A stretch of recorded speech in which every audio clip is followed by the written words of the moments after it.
Hi, this is Peter. Hi, this is Sandra. And we are medievalist.net. And today we're doing the second to last episode of The Borgias. Yes, so wow, what a crazy episode. A lot happened today. A lot of drama, a lot of fire, a lot of hell, a lot of death. What did you make of it? Poor Juan. He gets it from his brother. I feel sad for him. Is that how you deal with a drug addict? No. When I hear is you intervene, you do some, love, some hugs, things like that. This is the Renaissance, not intervention. And these are the Borgias, so. It's the Borgia version of intervention. Yeah. And after his father, go help him. Kill him. He rather cold-bloodedly, too. What I don't understand exactly is that, Lucrezia and Rodrigo are like, okay, well, we won't kill him. And then Cesare goes and kills him. Knowing that they fight as much as they do, he knows he's going to be the first one implicated in his death. Look, I don't think he's actually particularly worried that he's going to get blamed for the death, or in any way face justice. He's the son of the Pope. He knows he's not going to go hang for this. So. He's killed the other son of the Pope. Yeah, well, that makes it more valuable to Rodrigo. Anyway, I'm not sorry to see Juan go. He's a real jerk, and he gave that poor girl syphilis before he was killed. It was weird. I think they kind of rushed everything along with where his downward spiral really, comes really quickly. Where he's just talking back to his mother, talking trash to everybody. Doing a Michael Jackson. Yeah, holding dangles the baby over the balcony. It was all very I know he's under the influence of the opium and things like that, but it was really odd. It was just it was we're gonna today we have to have him die, so, and that was very quickly done. So. Yeah, I hated his character, so I was kind of not sad to see him get chucked into the Tiber. Yeah. I enjoy kind of evil characters, so he certainly was the kind of bad apple of the bunch. So. Are you shitting me? The whole family is evil. All of them are evil. Yeah, but they're all evil. Well, he's the one he's the more malevolent type guy where he's just cruel for being cruel, and he's cruel to his family. That's Micheletto.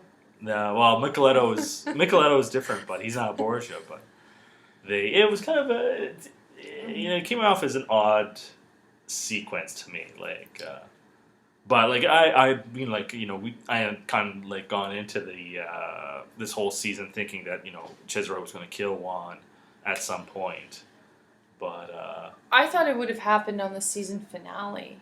Yeah, so... It's kind of interesting that it happened in the second to last episode, so I guess next week's even going to be more crazy, but... then we have the interesting thing, where the whole bit with Savonarola walking through the fire and not coming out unscathed, but, surviving it, so he kind of passes the test... Yet he still gets dragged off to Rome in chains. Well, I don't think the crowd abandoned him like you did. I think that... No, I think they were pretty clear that. Oh, the crowd turned on him and... How? He passed the test. Well, no, you have to, to pass the test, you'd have to, be unscathed by the fires, right? He'd have to kind of go he walk... Survived. He walked through fire, caught on fire, and survived. Nevertheless, he is now, and this was really, odd because, anyone who knows about Savonarola knows he gets, burned at Florence.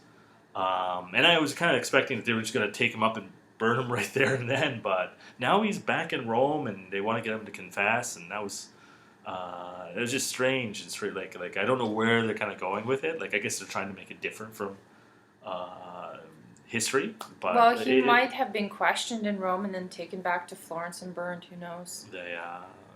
I mean, I don't think he he's was. got to But be tortured into a confession, right? yeah, like that. I guess like that's the kind of point, and it's like I guess going to keep him around for a while because I don't think so. I think he's going to meet his end next episode.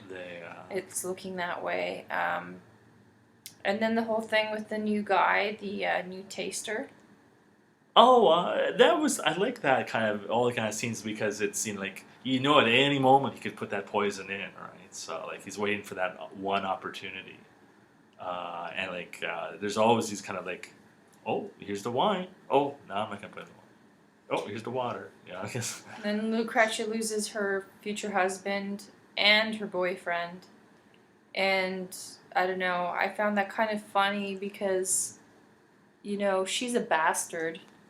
And Rodrigo's got these really high notions. She's a bastard, and she's had a stable boy father her child, and Rodrigo's drumming up notions that the second son is too good for his bastard daughter with her bastard baby from a stable boy. Well, you've got to be kidding. He's lucky to marry her off in that day. Well, she is a daughter Lucky. of Pope, and like obviously. She's not going to be married off to anybody. Yeah, but come on. It's like she's one of the wealthiest women in Italy. I'm actually surprised that other families would touch her with a 10-foot pole. Oh no, I don't think about that. She's screwed a stable boy and had a kid, and she. Yeah, but that kind of stuff isn't known, right? So really? Well, There's a whole scene in the market there with Paolo. Yeah, but they still keep it. It's all being kept so and in these kind of political things marriages and things like that. The fact that adultery is somewhat commonplace in Renaissance Italy. So. And she's a bastard. He's trying to get her. She's still the daughter of the Pope.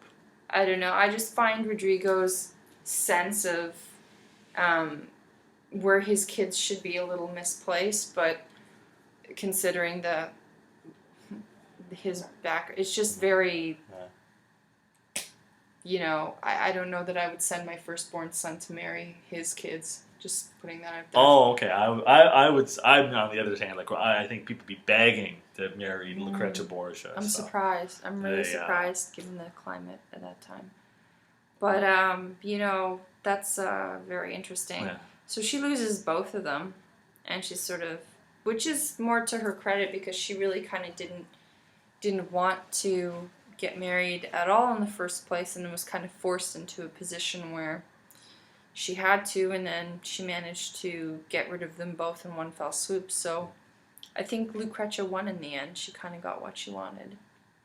Yeah, well, it's it's again, it's kind of like these little plots and counterplots and things like that. It was interesting and see where of course now she has to find a new husband, and so that sets up something else. So.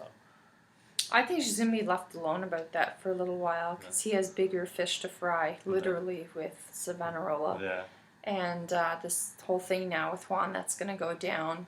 I think marrying off Lucrezia is not going to be on his priority list, so to speak.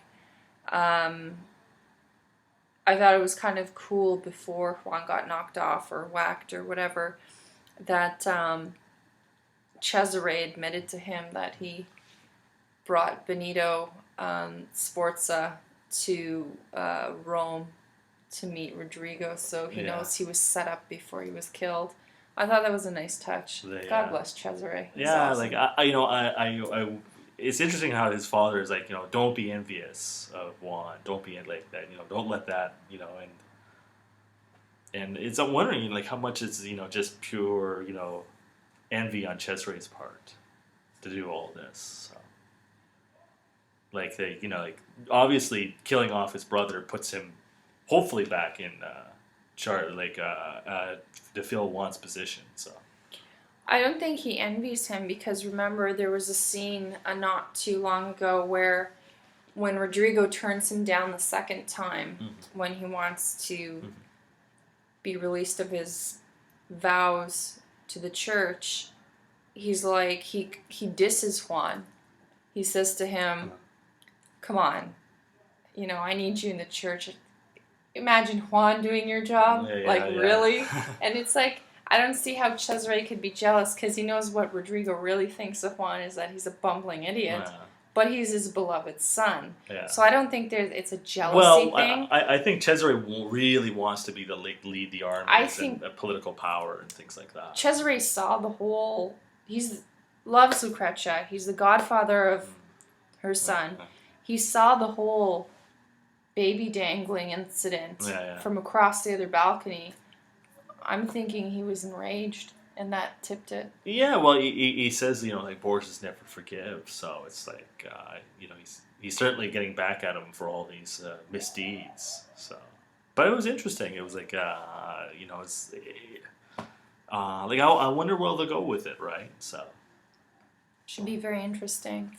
And what did you make of when Machiavelli, Micheletto, and Cesare were watching that woman being burned to a stake? And Machiavelli had this whole thing about, well, she's apparently a witch, she's done nothing wrong, and people are scared and stuff, so they're just gonna burn her. Well, like I thought that was a very interesting. It was a small scene, but a very interesting one, and I love every time.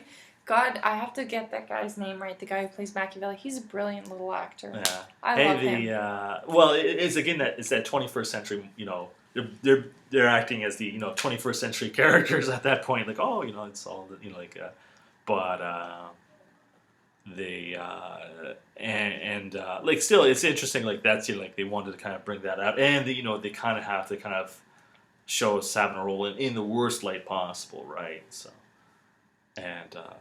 So yeah, like I thought it was pretty cool. I thought it was a very interesting scene. So it was very good, just with the filming and all that. So I thought it was pretty cool. Yeah, I thought it was interesting. For a brief split second there, I actually thought Cesare might step in after Machiavelli's sarcasm about her being a witch. Yeah. And really not needing to burn, but Cesare just kind of lets it happen. Yeah, no, I enjoyed this episode, I have to say. It was very interesting. Again, I have to mention Julia Farnese had a throwaway scene. It was like, well, we just gotta stick her in somehow. Because remember I was saying to you last week, I'm like, whatever happened to Julia Farnese? Lo and behold, this episode, she shows up for nothing, really. What was really odd was this, we have to give a baptism to my grandson. Like this has slipped everyone's mind up to this point. Like, yes, we have to do a baptism. Let's do it right away. That was kind of funny, and that the fact that her whole scene was to crawl into bed with him and say, "Let's have sex," and by the way, let's baptize your son. It's like it was just kind of ridiculous, but whatever. It was like there's plot holes, like that we saw, but.